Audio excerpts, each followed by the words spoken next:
It was over target Berlin. At 30,000 feet, the flak shot up our plane. Just as we were dumping bombs on the already smoking city, on signal from the lead bomber. The plane jumped again and again as the shells burst under us, sending jagged pieces of steel through the fuselage and into the engines and gas tanks. Then, being hit, we had to drop out of formation right away, losing speed and altitude. And when I figured out our course, with trembling hands on the instruments, I was navigator.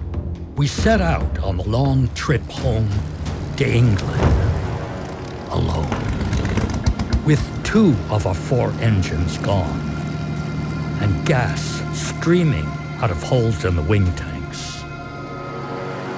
To lighten our load, we threw out guns and ammunition, my navigation books, all the junk, and made it over Holland, with a few goodbye fireworks from the shore guns.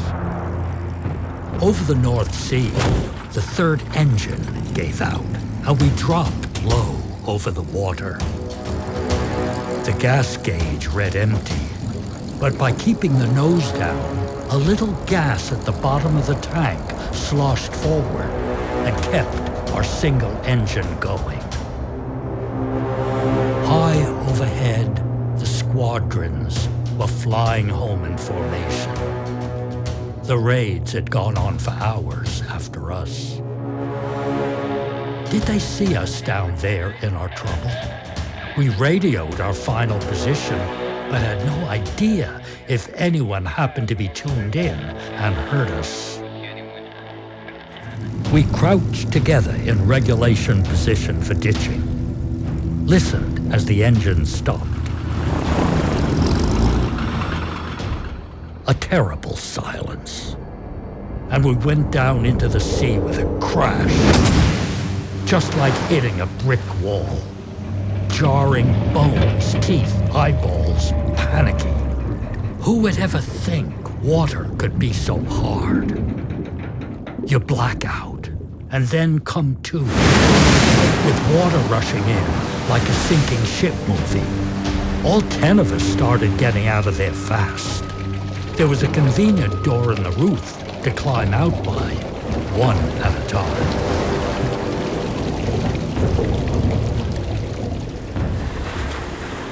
The plane was supposed to float for 20 minutes, but with all those flak holes, who could say how long it really would? The 2 life rafts popped out of the sides into the water, but one of them only half inflated, and the other couldn't hold everyone, although they all piled into it, except the pilot, who got into the limp raft that just floated. The radio operator and I out last. Did that mean we were least aggressive, least likely to survive? We stood on the wing, watching the 2 rafts being swept off by waves in different directions. We had to swim for it. I headed for the overcrowded good raft, and after a clumsy swim in soaked heavy flying clothes, got there and hung onto the side. The radio operator went for the other raft, where the pilot lay, with water sloshing over him. But he couldn't swim, even with his life vest on. Being from the Great Plains, his strong farmer's body didn't know how to wallow through the water properly. One minute, I saw him on top of a swell, but when I looked again, he was gone. It was midwinter, and the waves were mountains, and the water, ice water.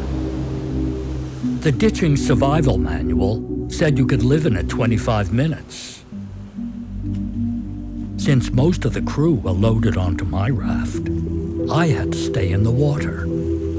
My raft? It was their raft. They got there first, so they would live. 25 minutes I had.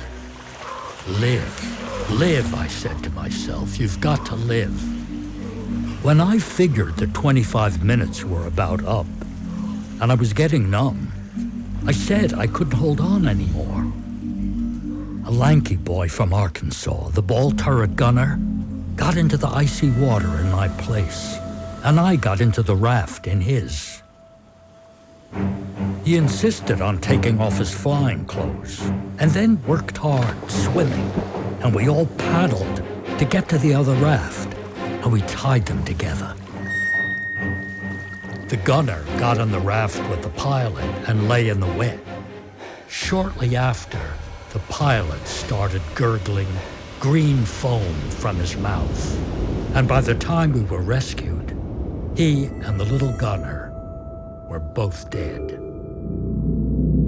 That boy who took my place in the water, who died instead of me. I don't remember his name even. It was like those who survived the death camps by letting others go into the ovens in their place. It was him or me, and I made up my mind to live. I'm a good swimmer, but I didn't swim off in that scary sea looking for the radio operator when he was washed away. I suppose then, once and for all, I chose to live, rather than be a hero, as I still do today.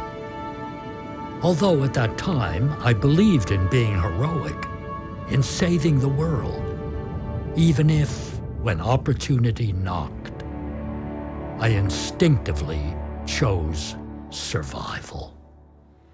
As evening fell, the waves calmed down, and we spotted a boat not far off, and signaled with a flare gun, hoping it was English, not German. The only two who cried on being found were me and a boy from Boston, a gunner. The rest of the crew kept straight faces. It was a British air-sea rescue boat. They hoisted us up on deck, dried off the living, and gave us whiskey and put us to bed, and rolled the dead up in blankets, and delivered us all to a hospital on shore for treatment or disposal. This was a minor accident of war. Just 2 weeks later, we were back at Grafton Underwood, our airbase, ready for combat again, the dead crewmen replaced by living ones. And we went on dropping our bombs on the enemy until no more targets were left.